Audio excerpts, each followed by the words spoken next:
안녕하세요. 세상을 이롭게 하는 일에 관심 많은 승무원쌤 김용숙입니다. 대한민국 학부모들은 지금 학부모들의 행태를 보면 자기 자식들을 망치는 것이 소원이 아닌가 하는 생각이 들 정도입니다. 이와 관련해서 동아일보가 아주 상세한 너무너무 현장을 잘 반영하는 기사를 썼기에 이 기사를 여러분들에게 또 원문 그대로 읽어드릴까 싶습니다. 얼마나 기가 막힌 현장에서 일이 일어나고 있는지를 보면 우선 아이 새 머리 스타일 왜 칭찬 안 해줘? 선생에게 학부모들이 하는 짓입니다.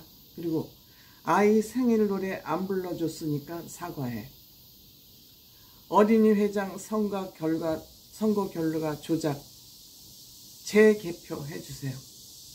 뿐만 아니라 이런 일들로 선생님들이 초등교사의 교권 침해 경험이 있다는 것이 99.2% 다 당했다는 겁니다. 99.2%는 초등학교 교사들이 교권 침해를 안 당한 사람이 없다는 얘기입니다. 다 당했다는 얘기입니다.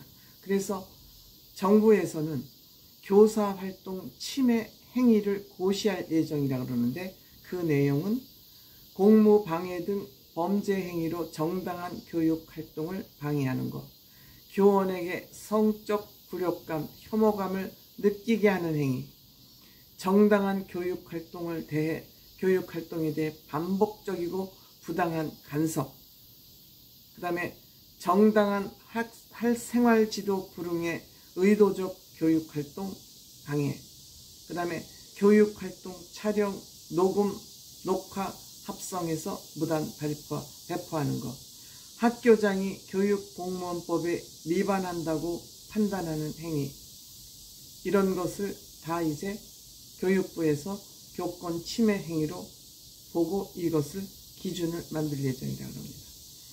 초등교사가 겪은 교권 침해 행위의 유형을 보면은 학부모의 악성 민원이 49%, 적당한 생활지도에 불응하고 반항하는 것이 44.3%, 그 다음에 학부모의 폭언과 폭행이 40.6%, 학생의 폭언과 폭행이 34.6%, 그 다음에 교장 등 관리자의 갑질이 18.3%, 그 다음에 아동학대 신고 및 신고 협박 10% 등입니다.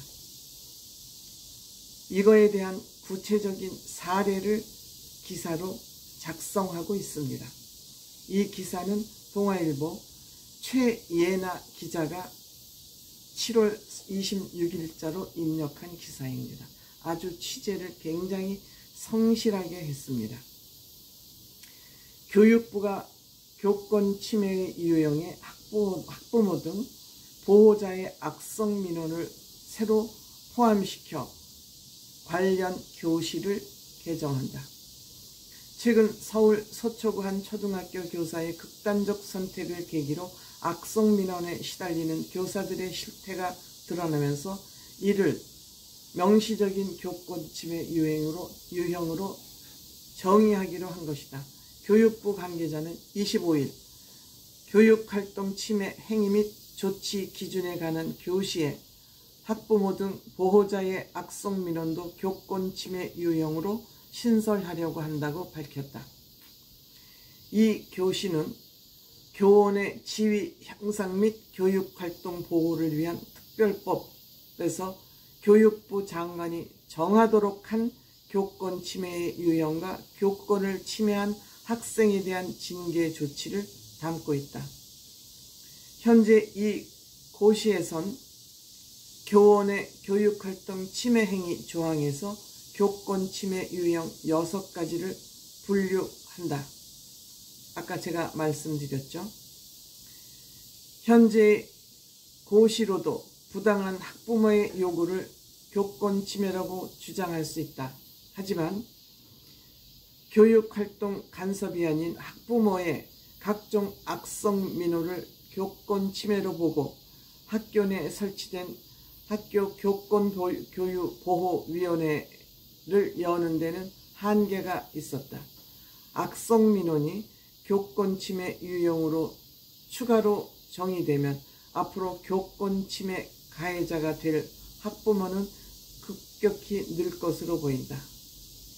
여기에 피해 교사가 요청하는 경우 교보위를 반드시 개최하도록 관련법이 개정되면 학부모의 교권 침해 건수가 급증할 수밖에 없다. 교육부는 교권 침해 가해 학부모를 처벌하는 제도를 역시 검토 중인데 고시가 개정되면 악성 민원을 한 부모도 처벌할 수 있다. 이게 중요하죠. 이 부분이 중요합니다. 이와 함께 교육부는 학부모가 교사에게 전화, 방문, 소셜 네트워크를 할 때의 가이드라인을 만들고 교사가 아닌 별도의 담당자를 정해 민원을 전달하는 방안도 마련될 방침이다. 악성 민원을 교사 혼자서 해결해야 하는 문제를 개선하기 위해서다. 사례입니다. 초등학교 교사 A씨는 학기 초부터 한 부모로부터 무엇이 든 한약을 보낼 테니 데워 먹여라. 돈을 보내니 수영 교육 때 모자 사서 씌워라 등의 전화를 수시로 받았다. 이 학부모는 선생님이 우리 애한테 잘해주지 않는다며 소리 지르기 일쑤였다. 사례 두 번째입니다. 두 번째, 초등학교 교사 B씨는 지난해 크리스마스 당일 오전 7시 반 학부모의 전화를 받았다. 놀러 가야 하는데 애가 방해가 되니 선생님이 출근해서 우리 애 봐주고 공부 좀 가르쳐 달라고 요구했다. 미친 여자들 아닙니까? 25일 인스타그램 민원스쿨에 올라온 사례로 전국 초등학교 교사들이 학부모로부터 당했다는 민원들이다. 민원스쿨은 교권 침해 사례를 수집하기 위해 현직 교사들이 최근 개설했다. 이달 21일부터 23일 3일 동안 접수된 2077건이라는 숫자도 놀랍지만 그 내용도 상식을 넘어선다. 교육부가 교권 침해 유형의 학부모 등 보호자의 악성 민원을 추가하고 학부모가 교사에게 전화, 방문하거나 소셜 네트워크, SNS로 연락할 때의 가이드라인을 만들려는 이유다. 정부 차원에서 학부모가 교사에게 연락할 때의 가이드라인까지 나온 건 처음이다. 학부모가 교사에게 연락할 때 예의를 지켜야 한다는 기본 상식이 무너지고 교사들이 교육을 받고 있는 만큼 구체적인 방법을 제시하겠다는 취지다. 전화나 SNS가 가능한 시간대, 방문을 약속하는 절차 등의 내용이 담길 예정이다. 민원스쿨의 학부모 교권 침해 민원 사례 모음집에는 가족 여행 사진을 교사의 카카오톡으로 200장 넘게 보낸 후 왜 답장이 없냐고 따진 부모가 등장했다. 또 크리스마스 이브 밤 11시부터 부재중 전화가 20통 넘게 찍혀 있어 전화를 받더니 교사에게 오늘 아이가 다쳤는데 왜 이야기를 안 해줬냐. 이번에도 안 받으면 교장한테 전화하려고 했다며 소리를 지른 부모 사례도 있었다. 교육부는 일단 가이드라인을 만들고 이들 학부모의 의무로 제도화하는 방안도 검토하고 있다. 가이드라인을 조례나 법으로 정하면 이를 어길 경우 과태료 부과 등을 할 수 있다. 다만 사회적 합의 없이 추진할 경우 논란이 예정돼 당장 도입은 어렵다는 입장이다. 교육부는 학부모가 교사에게 민원 관련 연락을 바로 할 수 없도록 학교 내 민원 담당자를 지정할 방침이다. 자녀의 일로 흥분해 있는 부모들의 언행을 1차로 걸러주기만 해도 교사들의 감성 쓰레기통이 된 것 같다고 말하는 교권 침해는 덜 발생할 거라고 교육부는 보고 있다. 여러분, 이 기사를 보면서 어떻게 생각하세요?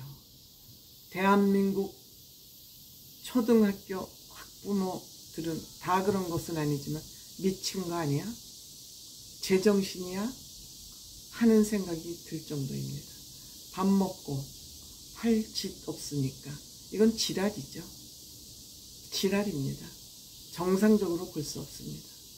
이것이 내 새끼를 위하는 게 아니라 결국 내 새끼를 망치지 못해서 안달난 학부모들의 행위 아닌가, 행태 아닌가.